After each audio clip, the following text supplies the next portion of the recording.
Datastorming, crafting data into design materials for design students' creative data literacy. Hello everyone, thank you for taking time to be here for our presentation. My name is Delia, and today I'm here with my co-author, Christine Yap and Dr. JJ Lee, to present our findings from the National University of Singapore. The use of data as a creative material in design work has been increasingly gaining traction. Kuhn et al. Introduced the exploratory data inquiry framework that integrates data into the design process. Other researchers have also identified different directions where data can contribute to service design. However, concepts and case studies of designing with data showed that the substantial work involved can be daunting without data scientist collaborators or some level of technical knowledge. This is more so for designers who have limited data literacy. However, existing approaches to teach data literacy emphasizes on technical skills. And although data literacy can be generally defined as the ability to read, work with, analyze, and argue with data, there has been a rise in methods for creative data literacy as an alternative for non-technical learners to work with data. They exploit data that are relatable to them and contextualize the data to effectively communicate their data-driven ideas. So then, we thought, how might we introduce creative data literacy to design students who have little experience designing with data? To overcome their unfamiliarity to data, we aim to craft abstract data into tangible design materials in the form of cards, so that students can physically interact with data and make sense of data through hands-on thinking. Thus, the Datastorming Toolkit was created. It contains open data, personal data, persona, and theme cards. A data canvas is also included as a guide for students to structure and develop their ideas on. The Datastorming workshop consisted of two approaches. In the data-driven approach, students each drew 3 cards from the whole deck to make meaningful connections and ideate with. They then took turns to share their thoughts, trading cards with their teammates or the deck if they find a better connection. The human-driven approach is similar, but students draw 1 to 2 persona cards and 1 theme card to start with. After discussing which persona theme to design for, they browse the data cards to select 3 meaningful data that will help them to achieve their goals.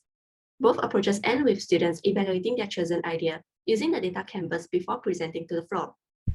Overall, students were able to actively engage in the workshop without much confusion. They reflected that data storming broadened their perspectives on how data can be used to design new services. From the workshop, we would like to present 4 findings. Firstly, we found that the physicality of the cards allowed students to tangibly explore connections between various combinations of data through mix and match.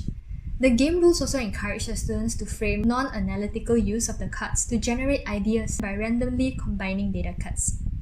Secondly, with the persona and theme cards as a resource, students were able to identify relevant contexts that could benefit from the selected datasets and vice versa. By finding new meanings and roles of data in the identified context, the students were able to frame new design opportunities. Thirdly, the instructions helped team members take turns to articulate the rationale behind their card combinations, facilitating students to collaboratively address the interpretations of data held by different members. Lastly, the data canvas prompted students to reconsider the feasibility of their service concept and to zoom out and evaluate the usage of data more critically. Based on these findings, we found that the data storming method enabled students to engage in a designerly way of working with data. The data card supported students' visual and hands-on exploration of the data, allowing students to tinker with different types of data to ponder on their meanings and possibilities for ideation. The physical cards and the game rules of data storming allowed students to engage in synthetic thinking with data as they make connections among various types of data to draw new insights and meanings. The game rules facilitated constructive, solution-oriented thinking of design students and steered them towards generating new ideas from data, going beyond just understanding the datasets.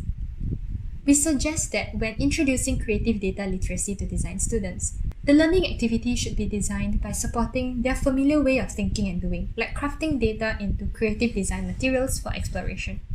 It should start with the datasets or topics that are relatable or meaningful to them. And learning to use data should occur at the same time as learning about a design subject.